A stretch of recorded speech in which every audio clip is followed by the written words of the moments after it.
अस्सलाम वालेकुम। Sindh online school में भली कार। आऊं आहियां मुजाहिद हुसैन। अॼु असां 8 दर्जे जी साइंस जो चैप्टर नंबर पहिरियों कंदासीं। सभ खां पहिरीं इंसान ऐं जानदारनि में हिकिड़ी सलाहियत आहे जेका हू माहौल में थींदड़ तब्दीलियुनि खे महसूसु कंदो आहे। उन खे सेंसिटिविटी चइबो आहे। माहौल में थींदड़ तब्दीलियुनि खे महसूसु करण जी सलाहियत खे हसासियत यानी सेंसिटिविटी चइबो आहे। माहौल में थींदड़ तब्दीली खे अमल अंग्रेज़ी में एक्शन चइबो आहे।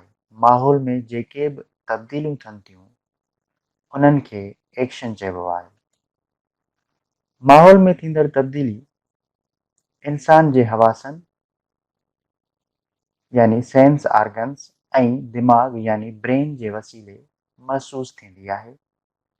उन खे तहरुक यानी स्टिम्युलाई चइबो आहे। सिंगुलर इन जो स्टिम्युलस आहे। हाणे उन तहरुक जे बारे में इंसान जो जिस्म जेको बि अमल ज़ाहिर करे थो उन खे रद अमल या जवाबी अमल रेस्पॉन्स और रिएक्शन चइबो आहे।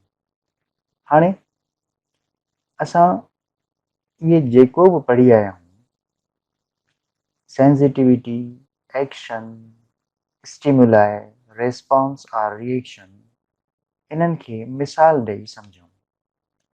मिसाल तौरु माहौल में गर्मी वधीक थी वेंदी त असां पखो हलाईंदा आहियूं। इहो हिकिड़ो मिसाल आहे।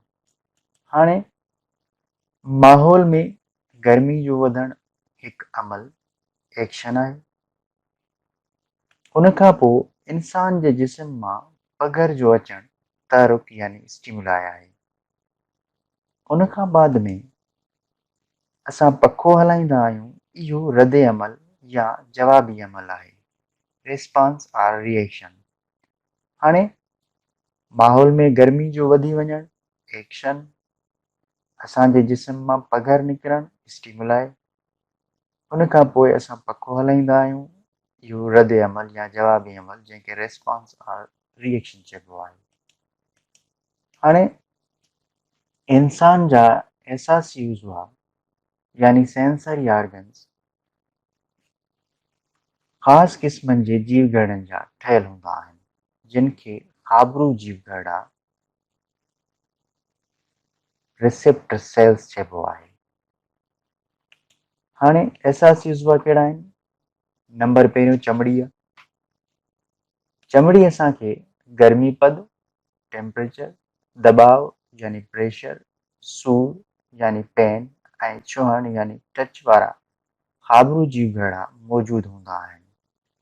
चमड़ी में पेन, प्रेशर, टेम्परेचर, टच, इहे सभई रिसेप्टर सेल्स मौजूदु हूंदा आहिनि स्किन में। उन खां पोइ नंबर 2 कन।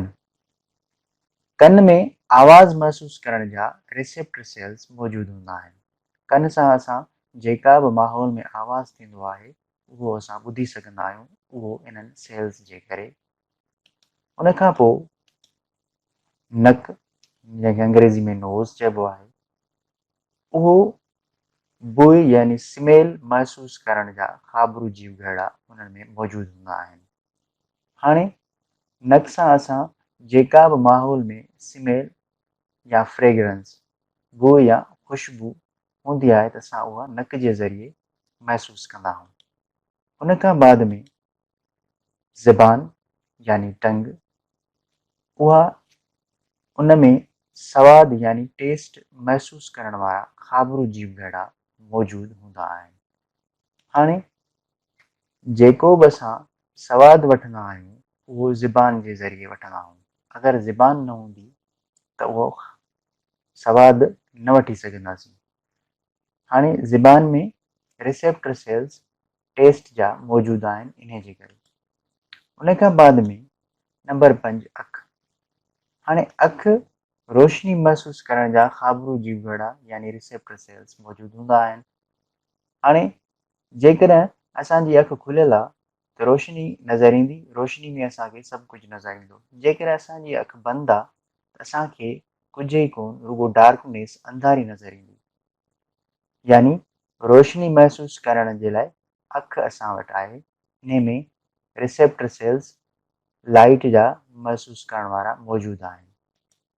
उन खां बाद में असांखे यानी इंसान खे 5 हवास हूंदा आहिनि। नंबर पहिरियों ॾिसण जो हवास, सेंस ऑफ साइट। नंबर 2 ॿुधण जो हवास, सेंस ऑफ हियरिंग। नंबर 3 छुहण जो हवास, सेंस ऑफ टच। नंबर 4 सवाद या ज़ाइक़ो जो हवास, सेंस ऑफ टेस्ट। नंबर 5 सिंघण जो हवास यानी सेंस ऑफ स्मेल। अॼु जो लेक्चर इसी ताईं, वधीक मिलंदासीं नेक्स्ट लेक्चर में। अल्लाह हाफ़िज़।